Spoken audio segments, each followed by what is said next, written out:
অনেকগুলো বড় বড় আমি বলবো যে ঘটনা ছিল।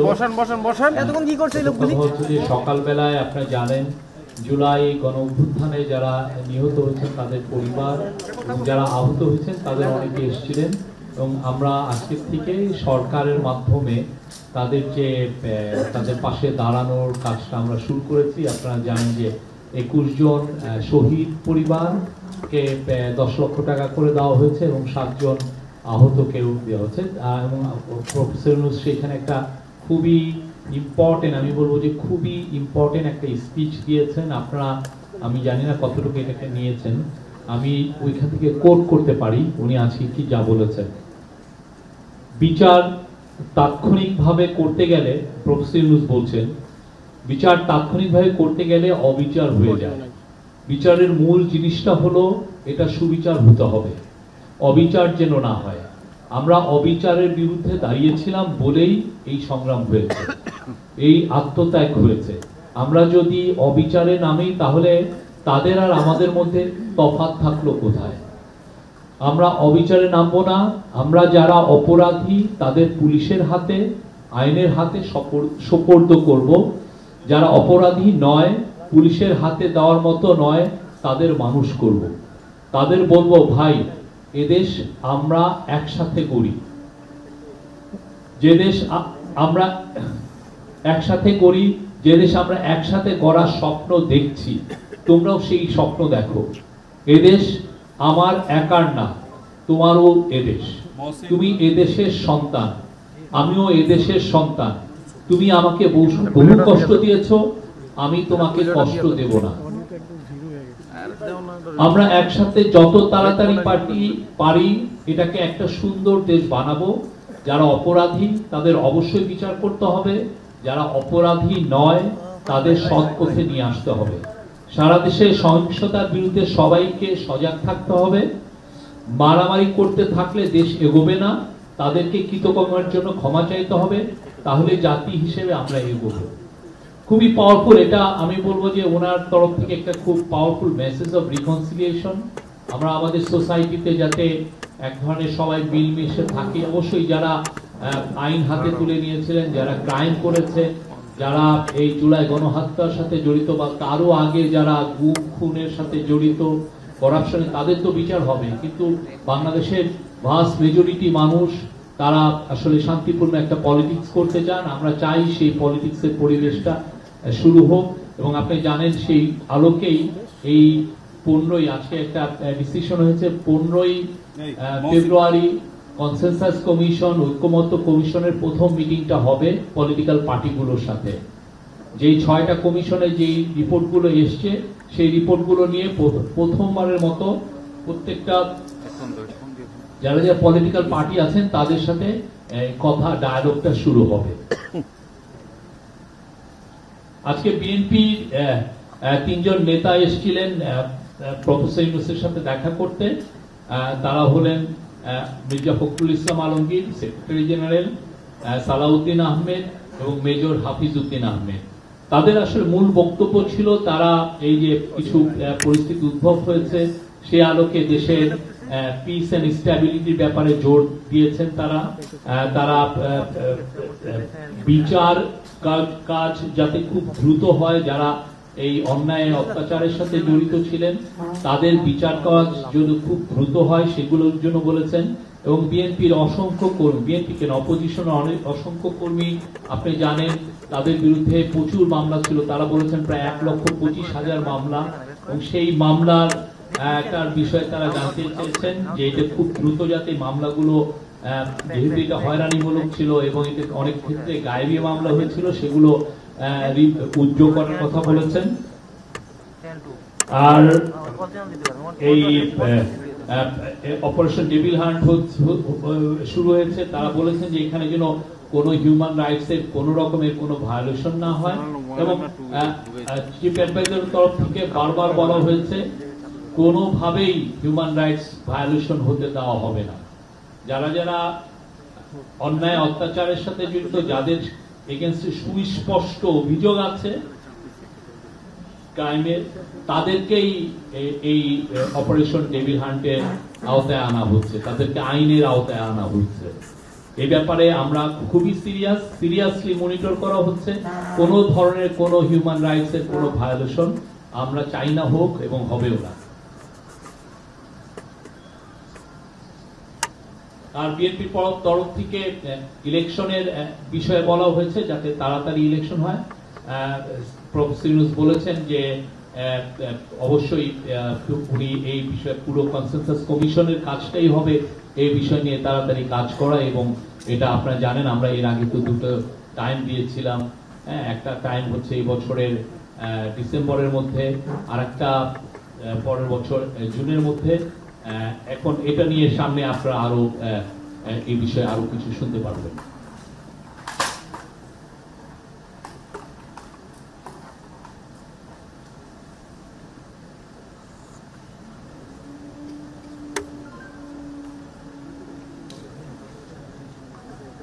এগুলোই ছিল আজকে মেন। আর ওইখানে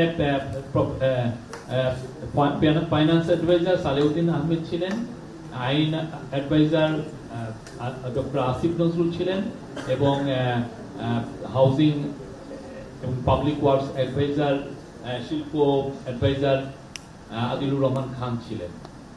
তারা এই কথার সময় ছিলেন, এবং তারা বিশেষ করে আসিফ নজরুল বলেছেন যে খুব দ্রুত মুভ নেওয়া হচ্ছে যে এই গায়েবী মামলাগুলো কিভাবে যত তাড়াতাড়ি সম্ভব উইথড্র করার জন্য। এবং গায়েবী মামলার এটা ডিলে হওয়ার মূল কারণটা ছিল, উনি বলেছেন যে যারা যারা পিপি ছিল, পাবলিক প্রসিকিউটর, সারা দেশে অনেকে পালিয়েছিলেন, ফলে এই কেসগুলো আসলে কতটা এগোতে এই বিষয়ে মনিটর করা হয়নি। তবে খুব দ্রুত এই বিষয়ে আমরা আরো সুনির্দিষ্ট কিছু মুভ নিব।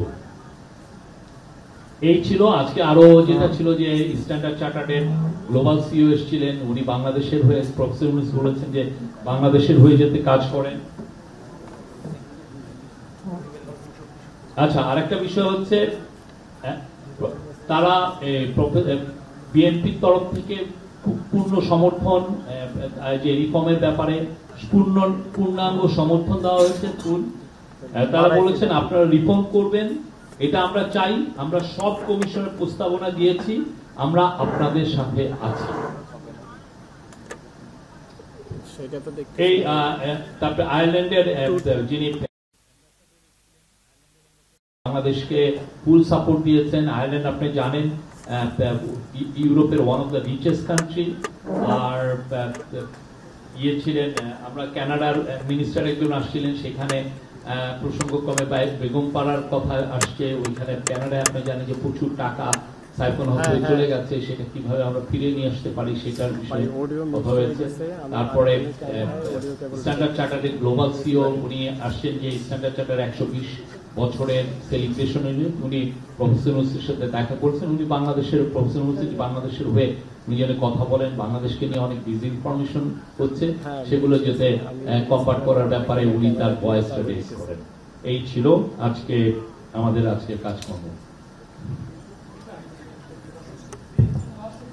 একটা বিষয় বলেছেন যে আজকে জাতীয় নির্বাচন কমিশনে কথা হয়েছে, সেখানে প্রধান উপদেষ্টার পক্ষ থেকে বলা হয়েছে আগামী ডিসেম্বরের মধ্যে নির্বাচন হওয়ার ব্যাপারে উনি আশ্বাস দিয়েছেন।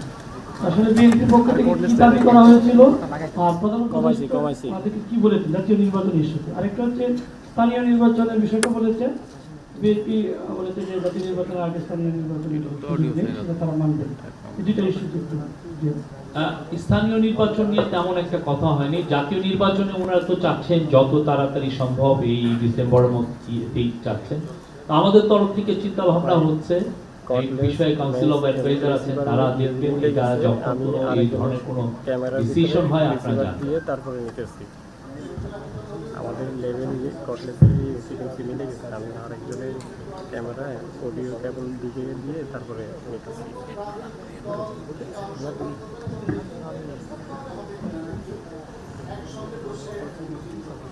না, এই বিষয়টা আমার মনে হয় প্রথম মিটিংটা সবার সাথে একসাথেই হবে, তারপরে আমি জানি না কোন ফরম্যাটে হবে। বাট এটা প্রথম মিটিংটা তো এক ধরনের হচ্ছে যে সবাই আলাপ করবেন কোন ফরম্যাটে সামনে ডায়ালগটা হবে, কি কি কি কি বিষয়গুলো অনিয়ারে যাব লাগাই কোন কোন পার্টিগুলো থাকবেন এটা এখনো ডিসিশন হয়নি, এটা সময় হলে আপনারা জানতে পারবেন।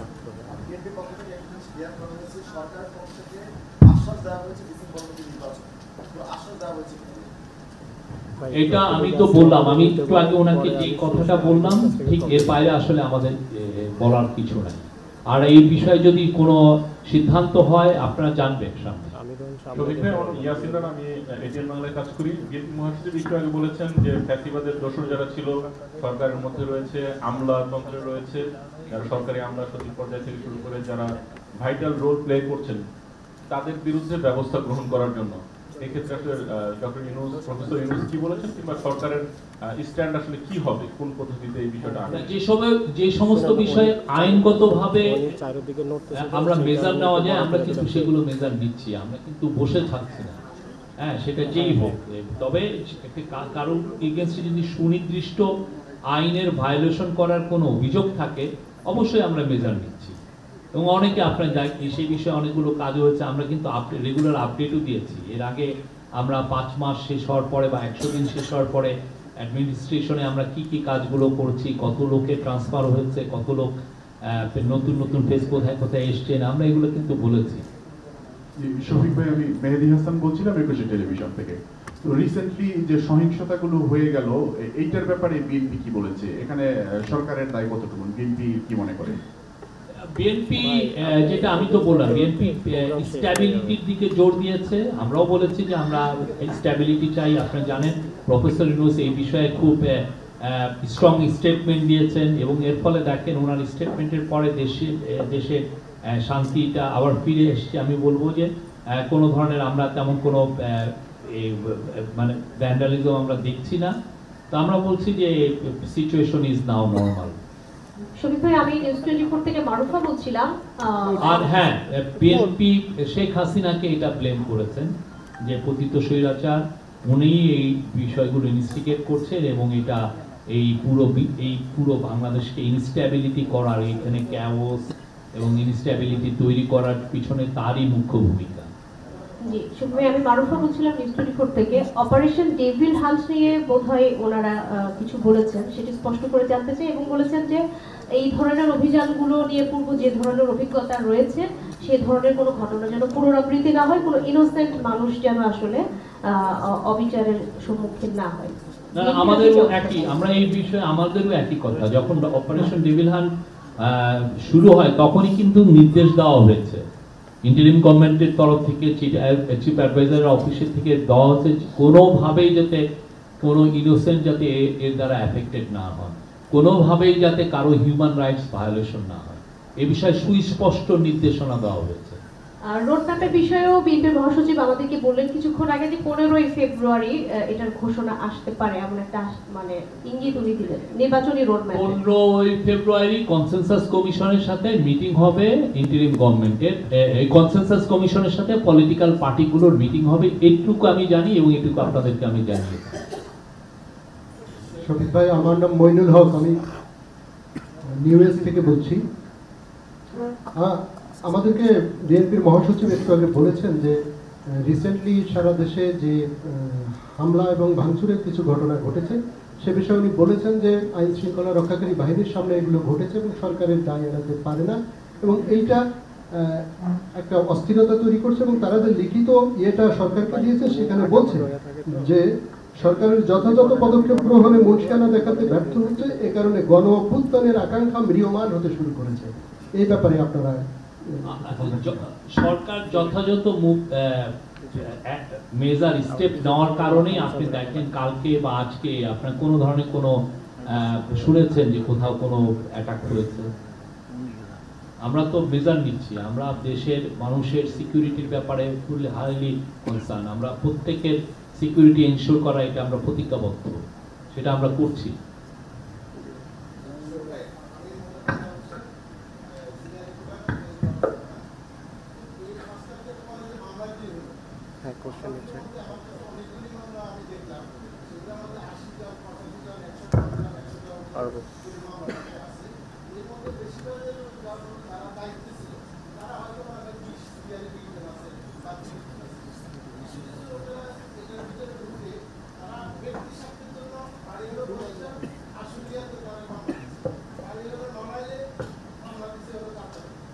প্রতিনিধি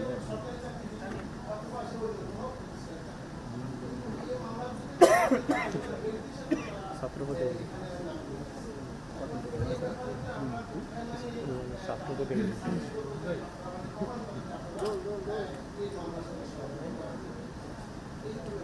না, কোনো মামলার কারণে কেউ হয়রানি হোক এটা আমরা চাই না। আমরা চাই মামলা কেউ যদি মনে করেন যে তিনি এফেক্টেড হয়েছেন, তিনি কোনো ধারা নির্যাতিত হয়েছেন বা তার কেউ অন্যায়ের শিকার হয়েছে, তার কেউ মারা গেছেন অন্যায়ভাবে, এইগুলোর ক্ষেত্রে তো আপনি মামলা করতে পারেন। বাট আমাদের এক্সপেকটেশন হচ্ছে, এবং আমরা বারবার বলছি, যাতে কেউ যাতে হয়রানিমূলক মামলা না করে, এবং সেই বিষয়ে পুলিশকেও কিন্তু নির্দেশ দেওয়া হয়েছে যে যাদের বিরুদ্ধে মামলাগুলো হয়েছে সেগুলো যারা যারা মনে করা হচ্ছে যে যাদের হয়রানিমূলক, সেটা যেন আমরা তাড়াতাড়ি ডিটেক্ট করি এবং সে অনুযায়ী যেন ব্যবস্থাপত্র নেওয়া হয়। ভাই, আমার নাম সুইটি, আমি এটিএন নিউজের রিপোর্টার। আমার ছোট্ট দুটো প্রশ্ন। প্রথম কথা হচ্ছে, গতকাল পর্যন্ত বিএনপির চাওয়া ছিল আগামী জুন জুলাইয়ের মধ্যে যেন নির্বাচনটা দিয়ে দেওয়া হয়। প্রধান উপদেষ্টা বারবার করে বলছিলেন যে ডিসেম্বর অন্তত হবে সময়টা।